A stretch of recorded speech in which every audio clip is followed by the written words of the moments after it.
हरे कृष्णा। आप सभी को मेरा प्रणाम। मेरा नाम आकांक्षा तिवारी है। आज मैं आपसे बात करूंगी सैटर्न और मार्स, शनि और मंगल की युति के फल के बारे में। देखिए, शनि और मंगल की युति का एक वीडियो में पहले भी बना चुकी हूँ, जहाँ पे मैंने आपको ये बताया है कि इसे संघर्ष योग कहते हैं।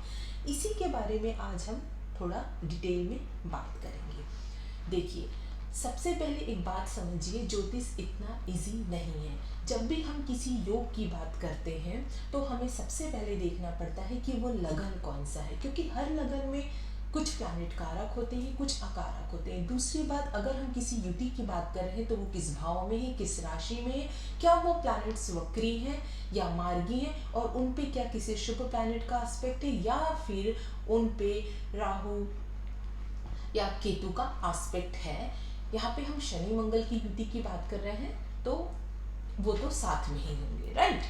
तो ये सारी चीजें हमें देखेंगे। दूसरी बात ये है कि इस वीडियो में मैं सैटर्न और मार्स के कंजंक्शन की बात कर रही हूँ, एस्पेक्ट की बात नहीं कर रही हूँ। एस्पेक्ट के लिए मैं एक डिफरेंट अलग से वीडियो बनाऊंगी। तो यहाँ हम कंजंक्शन की बात कर रहे हैं। अब ये सब तो ठीक है, लेकिन देखिए, सैटर्न और मार्स की युति एक बहुत ही कॉम्प्लिकेटेड युति है।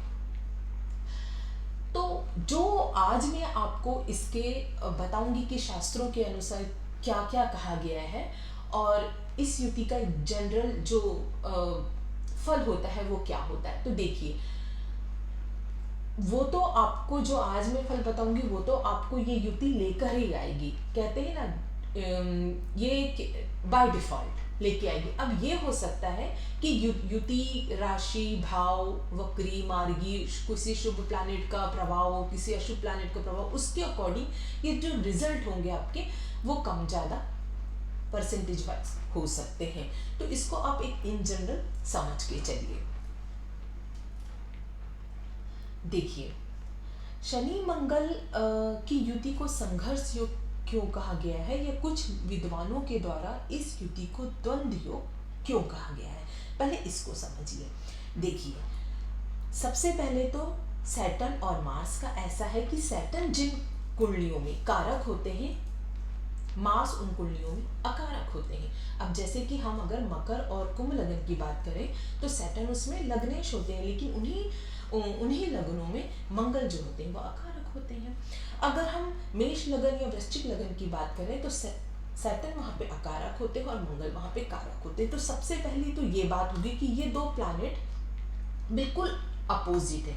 दूसरी बात, यदि हम मित्रता की बात करें तो भी सैटर्न और मार्स में कोई मित्रता नहीं है, ये एक्चुअली एक दूसरे के शत्रु हैं। इनके कारकत्व भी बिल्कुल जो है वो डिफरेंट है।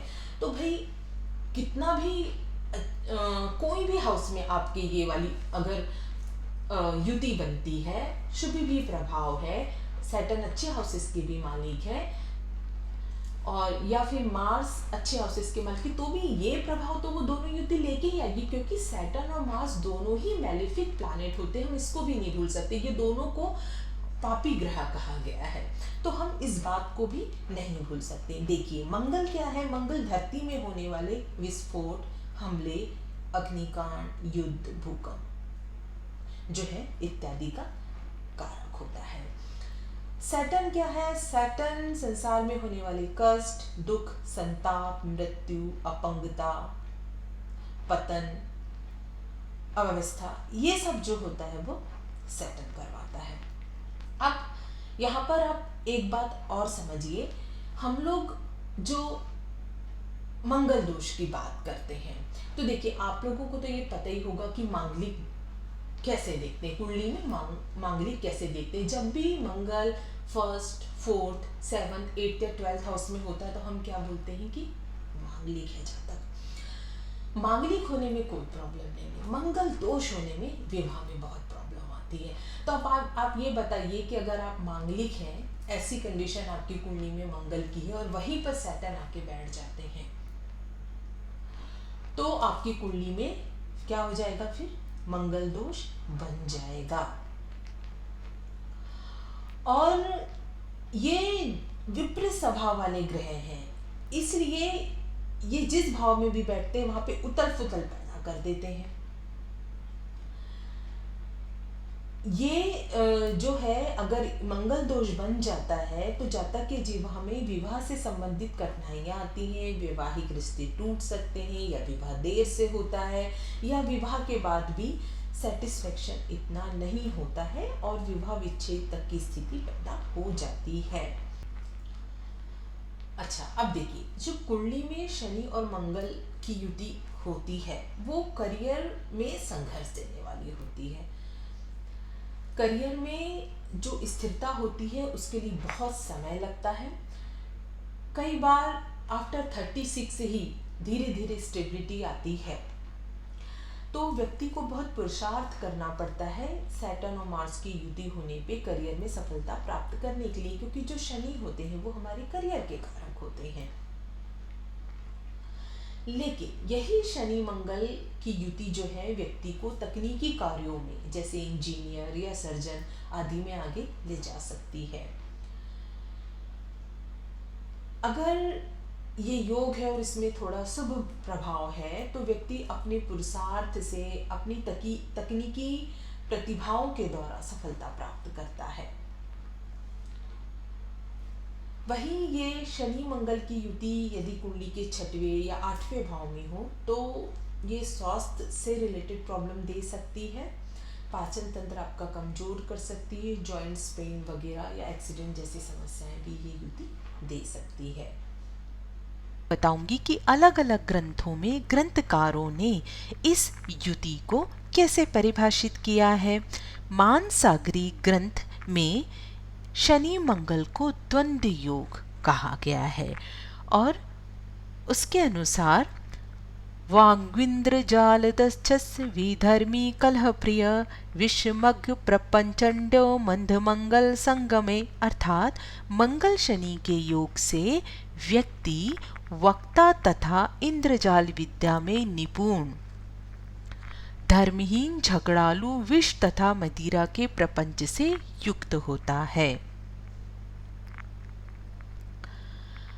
अब हम बात करते हैं फल दीपिका ग्रंथ में कैसे परिभाषित किया गया है शनि मंगल युति को। दुर्खात्यो सत्य संदह सस्व्रति तनिये भूमि जे निंदिश्च, अर्थात मंगल शनि साथ हो तो व्यक्ति दुखी, झूठ बोलने वाला और अपने वचन से फिर जाने वाला और निंदित होता है। सारावाली ग्रंथ के अनुसार धात्विंद्र जाल कुशल प्रवंचक स्तेह कर्म कुशलश्च कुछ शौर्यो विधर्म शस्त्र विष्धन कल रुचि स्यात्, अर्थात कुंडली में मंगल और शनि एक साथ होने पर जातक धातु विशेषज्ञ, धोखेबाज, लड़ाकू, चोर, शस्त्राघाती तथा विष संबंधी ज्ञान रखता है। जातक वर्णम के अनुसार शस्त्राशस्त्र वित्त संगर कर्म करता स्तेन्नत प्रीतिकर मक्रामम सौरवेन हीनो निंतरा नरह शादरासूते मदयुते तिन्निघ्या, अर्थात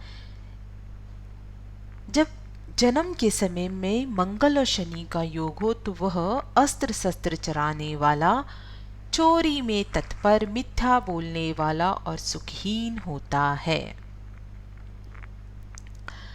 होरासार ग्रंथ के अनुसार